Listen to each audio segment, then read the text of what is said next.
This is Ralph Simon with another episode of Future Talks with futurists Glen Hiemstra and Gerd Leonhard. And today we're going to explore the long tail. Gerd, what is the long tail?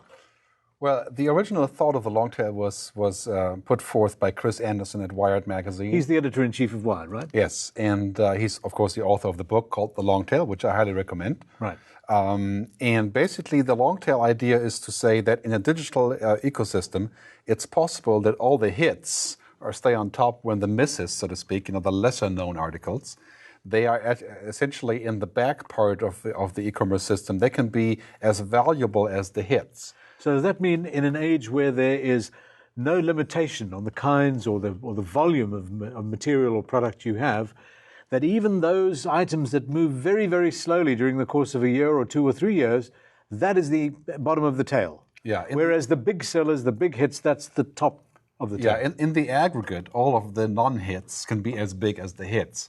That's the central theory of his book. And when he published it, he put forth Amazon as an example back then as selling 45% of the revenues coming from unknown books, which has actually been adjusted by Amazon and by other sources to be about, I think, 24%. So that number really wasn't quite correct. But the idea is essentially saying that there is lots of money to be made with the unknown, right, which includes music, motion pictures, films, television, all that stuff, digital art that can be put forth in the digital system. So the difference being is that in a real life system, you can't distribute a TV show to 30 million people if it's not a fit for 30 million people.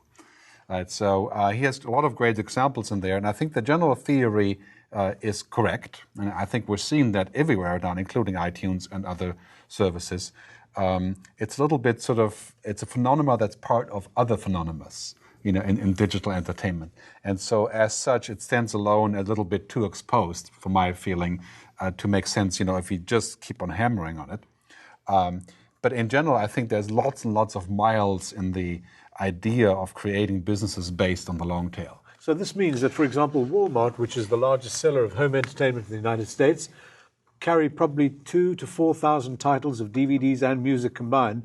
In the long tail, this is carrying everything that might ever have been recorded. That would be it, and the concept. Obviously, the long tail could virtually not exist prior to the digital world. Obviously, I mean, people could make something, and certainly people did self-publish books, or they made a demo tape and so on, and that was that, and nobody ever heard of it. Now at least you have a chance to get some notice. The challenge, I think, to me, about the long tail is the concept as understood, at least on the surface, is, there's lots of money to be made in the long tail. And in the aggregate, you add it all up, it probably does add up to quite a bit. But my question is it any different really for the individual creator, individual artist, in that if I'm in the long tail and I do, let's say I write a book and it sells 2,000 copies, which puts me in the long tail, have I really made a living? Will I ever really do that again? Now, in the aggregate, it adds up to a whole bunch. But for me, maybe it's the only time I'll ever try it. So I'm wondering if the long tail, there are two ways of looking at it. One is, will the long tail have to have so much churn in order to keep existing so that everybody keeps trying at least once? Or will the expansion of the digital world to the whole planet, because of all the technology stuff that's going on, mean that the long tail, in a sense, doesn't get longer, it gets fatter. So that even though I'm way down the long tail, I still have access to 1 million potential readers or listeners.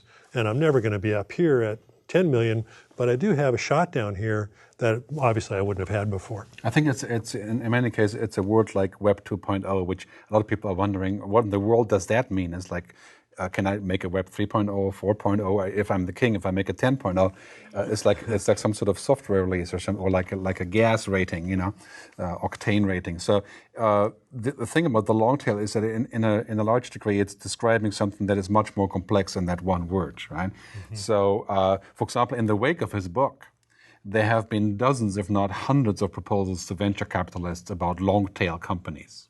right? In And, fact, and that was the whole idea, wasn't it? It really wasn't so much, oh, this is a really cool thing because it means this artist can make some money. It's that, oh, you can create a company, and if you aggregate a whole bunch of people who aren't making money, you can still make money off of them. Is that right? But I mean, this is like MP3.com, right? You're saying, okay, here we got 750,000 artists, for back in those days, who to a large degree have described themselves as musical landfill, which is kind of crude to them, but it probably wasn't the case. But, you have all these people who are essentially nobodies to some degree, right?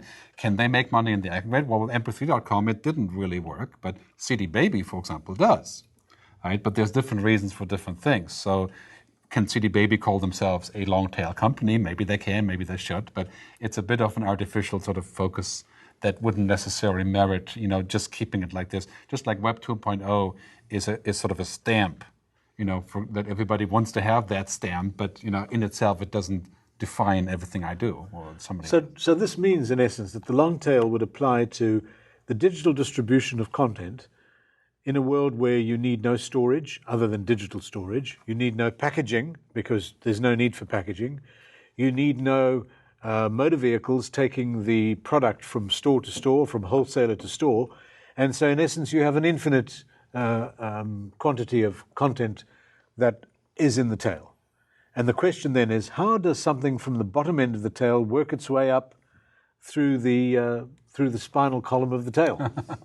I think that what's happening is that within 10 years, we'll see various pieces of the tail sort of being taken out and creating their own hit or head outside of a certain tail, in parentheses.